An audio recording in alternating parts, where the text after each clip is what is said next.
welcome to the Watchman.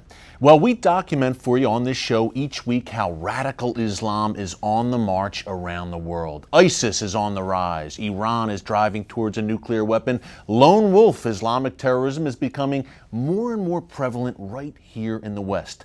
So where is all of this heading? What do the next few years hold for the struggle between the West and the jihadists? A blockbuster new novel gives us a fascinating and riveting look at what may be coming to your backyard very soon. It's called The Coalition, and its co-authors know a thing or two about the Middle East and the world of radical Islam. In fact, I can't think of a better pair of experts with hands-on experience to write this book. They're good friends of mine and of CBN News, and they're joining us here today. General Jerry Boykin is Executive Vice President of the Family Research Council and a founding member of the U.S. Army's Delta Force. He's commanded the Green Berets and served as Deputy Undersecretary of Defense at the Pentagon. His co-author for the new book, The Coalition, is Kamal Saleem. Kamal is a native of Lebanon and a former radical Islamist who is now a follower of Jesus. You've seen his amazing story, the amazing story of his conversion here on CBN News. He's now the director of Koome Ministries, along with his wife, Victoria. They're doing great work. You're going to hear more about that a bit later in the show. But gentlemen, first, welcome and congratulations on The Coalition. Thank you. Thank you. Thank you. Wow. It's good to be with you. Guys, let me tell you, I mean, we're seeing everything unfolding in the Middle East right now with ISIS in our backyard with this homegrown jihad. And this book is literally ripped from the headlines. First of all, General, I'll start with you. Tell us, the title of the book is The Coalition. What is The Coalition? Well, the coalition is really set about 5 years from now, and what it represents is the fact that radical Islam is taking over large sectors of the world, as it is in fact doing, and governments are not dealing with it, so the private sector decides that they will stand up against radical Islam because governments will not. And the coalition is a coalition of people in the private sector that want to stop the spread of radical Islam and the establishment of the global caliphate. General, that's amazing because it seems like we're reaching that tipping point now. The Obama administration, many European governments, many would say have been kind of weak in the face of this rise of radical Islam. So basically these are private citizens raising, I believe in the book their name is the Sodality. That's right. And it's private citizens? Is it ex-generals like yourself? Who kind of forms this counter-jihad resistance group? Well, it's business people that can help to finance this. It is former military people. It is your everyday citizens that have recognized that the future of their children and grandchildren depends upon them doing something to stop radical Islam. Yeah. Now, Kamal, we're seeing obviously the rise of ISIS right now, forming a modern-day caliphate in the heart of the Middle East, inspiring homegrown jihadis in the U.S. and in Europe. How much did the rise of ISIS over the past year or so, did that influence this book at all? Well, absolutely. You know, we started writing the book even before ISIS, and the book was written from two perspectives. General Jerry Boykin, you know, and what he did in his life and what I did in my life. And we brought those in to bring the secret of secrets, to put it out there in the open. But we were expecting and, you know, waiting for ISIS to take place. We saw the Arab Spring rising, and we know the Arab winter must come. So ISIS was the second one, and that is Babylon verbatim, you know, to the revival of Babylon, exactly what has taken place in that place. So when we establish all this in this book set the whole situation for this to let us know what's coming and what's going to be taking place and what should we do as a nation. Yeah, this book it's prophetic. In general, as you said, it's set 5 years in the future. And just so everyone knows Kamal's background, look, Kamal, you have extensive experience in the Middle East with radical jihadist groups. Real quick, tell us about how your personal experiences, and I believe one of the characters in the book, Omar, one of the main characters, may be based on Kamal Saleem. Tell us a little bit more about that. Yeah, we truly did it based on General Jerry's life and my life, you know, and from experience. although the book is a fiction, but nevertheless the experience is real. So, you know, I grew up in that side of the world. I was radicalized by my family, you know, and we were commended to do this. And from there, you know, I was recruited by the Muslim Brotherhood at the age of 7. And then I went from there to PLO. The whole group joined Fatah at that time before the PLO.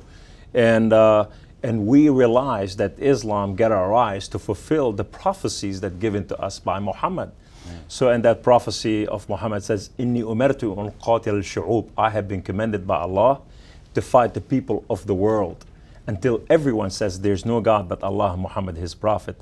And if they don't concede to you, then you have a right to everything they have, their women, their children, their home, their monies, their land, their everything. This is what ISIS is doing exactly, subjugating the women, taking the home, destroying the Christian, killing the men and the boys, you know, so they are changing the world. So this is what we were brought for such time as this. And but the amazing grace that, you know, somehow God said, you step aside, you're coming with me, you're not going with them. And that's what the story, you know, in the whole story, in a small understanding. And folks, you're hearing it. I mean, the on-the-ground experience of Kamal, of course, of General Jerry Boykin, the protagonist of the book, Blake Kershaw. Tell us about how your life experiences inspired this character. Well, he's a young man from the South, which I grew up in North Carolina. He's a young man that came out of the rural South and he came in the Army and served in special operations. Of course, my career, most of my 36-year career was in special operations. Now, you always create a character that's everything you always wanted to be, but never were. So it's not an exact parallel to my life because he's far more courageous than I am. He's probably brighter than I am. But that said, the point here is, Kamal and I were on opposite sides. 20 years ago, if I had had the opportunity, I would have killed him and had no second thoughts about it. He would have killed me.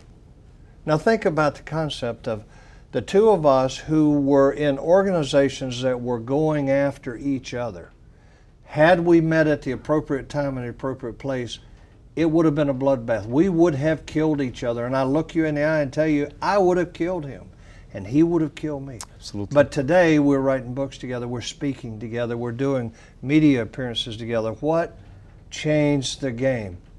And what changed the game was a common faith, a faith in and a love for Jesus Christ that brought us together as brothers. And we are, in fact, very close friends in addition to just being brothers in Christ. And that faith and that relationship, that friendship, I think, shines through in the book.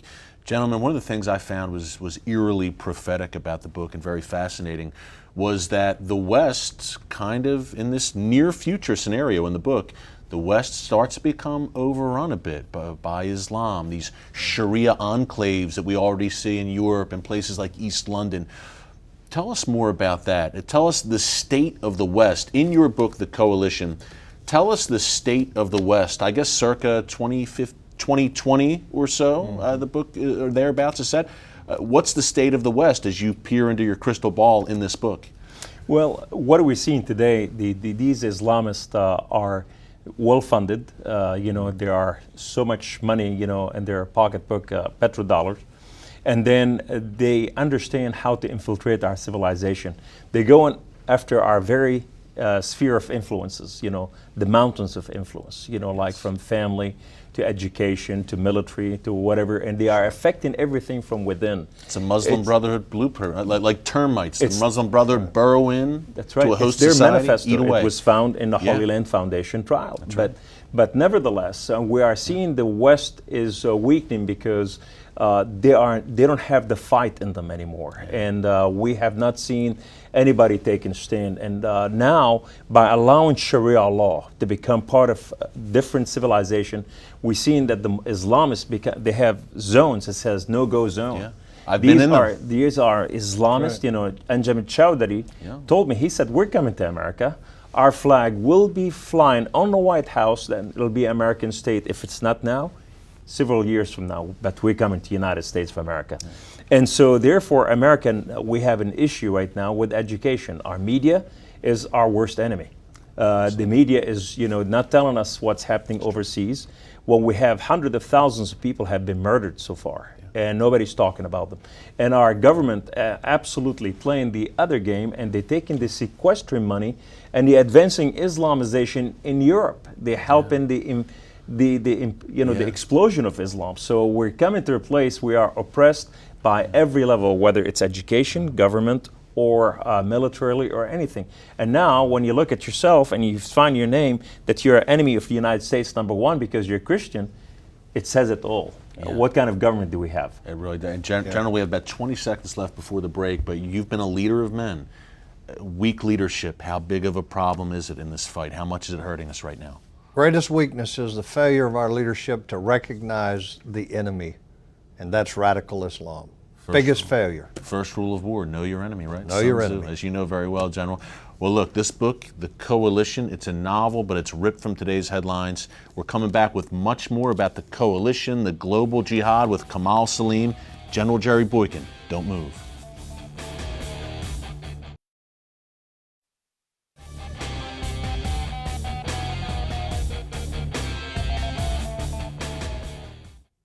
And welcome back. We are talking to the authors of the blockbuster new novel, The Coalition, Kamal Saleem, the one and only General Jerry Boykin. General Boykin, during the break, we were having an interesting conversation, and I said, well, look, I want to get into the rise of this lone wolf Islamic terrorism. You said, man, I can't stand that term, lone wolf. Why not? Why is that a bad term? These people are terrorists, and we need to call them terrorists, period. Lone wolf would lead you to believe that they're just a criminal, that they're just a loony, that they're not motivated by anything in particular. The reality is, whether they are sleeping next to another member of Al-Qaeda or ISIS every night, or whether they're sleeping in their own bedroom in downtown Washington, D.C., they are still motivated by Islamic extremism. The same theology as every member of Al-Qaeda, Al-Shabaab, ISIS, the Nusra Front. Pick your group. They're motivated by Islamic extremism. Right. Kamal, you know Islamic extremism very well. You lived it, you believed it for a long time. We don't understand the nature of our enemy. General Boykin discussed it a bit before the break. Our leadership, especially the media, the academia, our elites don't seem to get this threat. Tell us at the end of the day what the Islamic jihadists want, because everyone at home really needs to understand this. This is very important, because a lot of times people say, oh, well, what's going on in the Middle East doesn't affect me. I'm here in America. I'm comfortable. Why should Americans care about the rise of Islamic extremism? Well, this is a spiritual warfare, number one. Number two is these Muslim, they don't have the life that we live. They have to walk out their prophecies. And you could not please Allah, according to Islam, unless you offer yourself in sacrifice of jihad, whether financial jihad or political jihad or whatever. And a lot of these men, heaven is not guaranteed in Islam. It says, وَكُلُّ مِنْكُمْ وَارِدُهَا. All the Muslim will have to go to hell first. And then the only guarantee is when you serve in jihad. Jihad is a sixth pillar in Islam, that's silent pillar that nobody talks about. Unspoken. Yes, and everybody is commanded by Allah and by Muhammad to go into jihad. So now the jihadi are trying to bring the final prophecies to bring one world order, Islamism. Because they have prophecies too, by the way. Yes, they do. We talk about biblical prophecy. There are Quranic prophecies as well. That's right. And what we need to understand, the terminology that the Muslims speak, it doesn't mean the same terminology that we speak in American. Like when we speak Islamic peace versus a Christian peace, or when we speak about, because peace here is about dictatorship of Islam and fascism, while here it's freedom for the whole people. So therefore, in the Quran, in the hadith by the tradition of Muhammad, he said, the last days will not come about until the Muslim arise. Mm-hmm. And arise in Islam is not like, somebody taking stand out of their chair, but arise is in a holy war, jihad. Even the tree and the rock will cry out, behind an infidel, come and behead him. Yes. So therefore what happened is they are looking for the inheritance, and they are looking to bring about one war, the Islamic order. Islam is only 14% religion. The rest of the Islam, it's a political system, military system, civic system. So when you're inviting this, you're inviting a whole world of understanding. We got to leave it right there, Kamal. Much more coming up after the break. The Coalition is the book. Kamal Saleem, General Jerry Boykin. Much more to come. Stay tuned.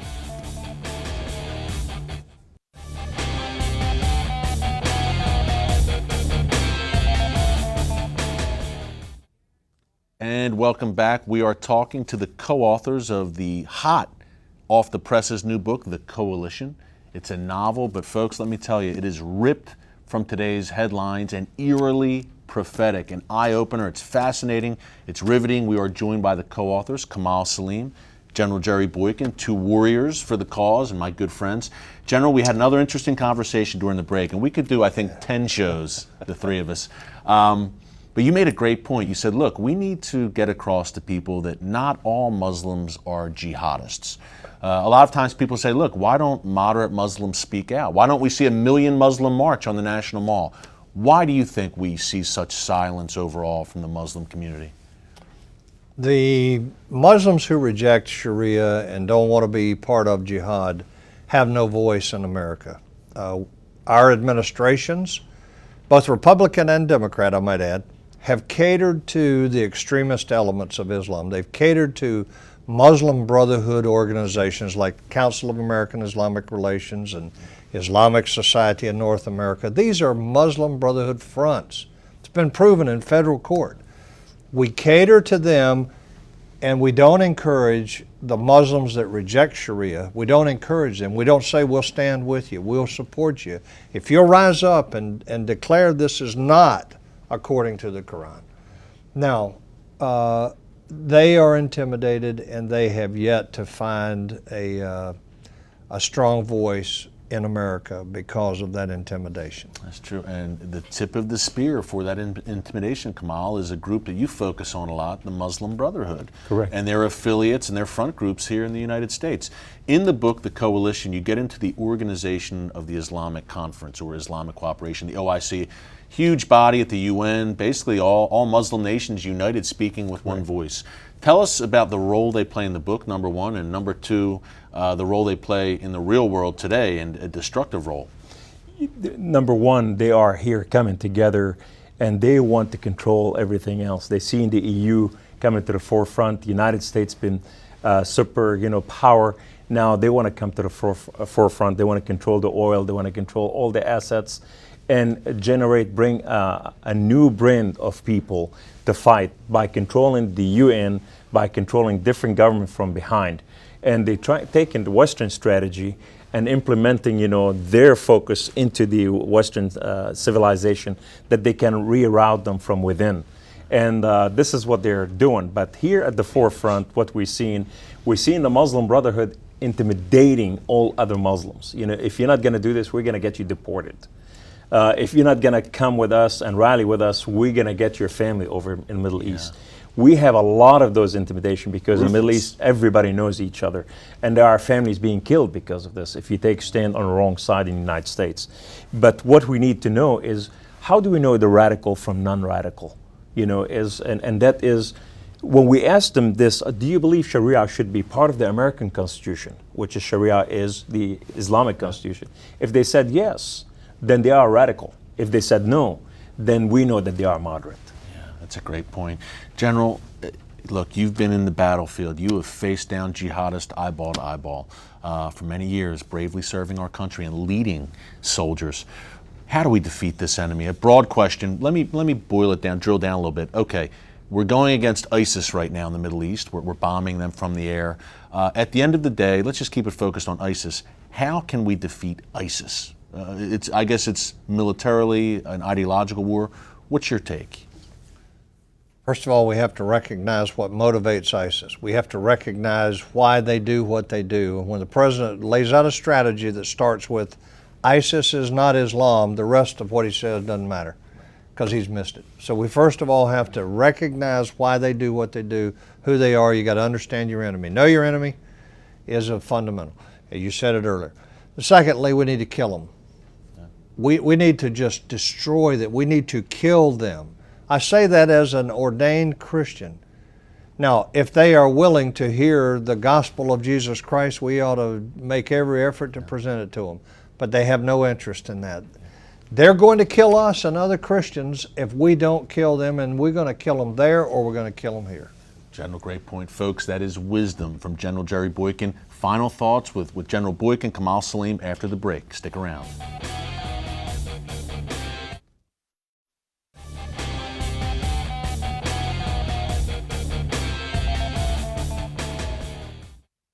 And welcome back. We are wrapping up with Kamal Saleem, General Jerry Boykin, authors of the blockbuster new novel, The Coalition. Folks, you can find it Amazon.com. There is a Kindle of the book. Barnes & Noble, wherever books are sold, pick this up, The Coalition. You will not regret it. Kamal, we have a short time left. What do you hope to accomplish with this book, The Coalition? To really educate and enlighten people and wake up America, specifically the pastors out there. We have a deficit of pastors that they are afraid to talk about the truth, and that's why the church became lame duck, and because we have nobody championing the church. But today is we need to wake up and join together and see how we can lift each other arms up, because the small minority are taking over the majority. Small Islamist group controlling the Christian, America. Arise, Church. General, 30 seconds, some final thoughts. Take this threat of radical Islam seriously and recognize that it is in America. It has been in America for a long time, and it continues to come across our southern borders. We have to take it seriously and stand up against it. Well, General, we know you're standing up against it. Kamal as well. It's been an honor to have you on the show. You see their websites on the screen, folks. Check them out online. I believe you can get a signed copy of the book on General Boykin's website. The book is The Coalition. It is a must-read. Again, Amazon.com. Wherever books are sold, pick it up. And until next week, thanks for joining us here on The Watchman. God bless you, and remember, never hold your peace.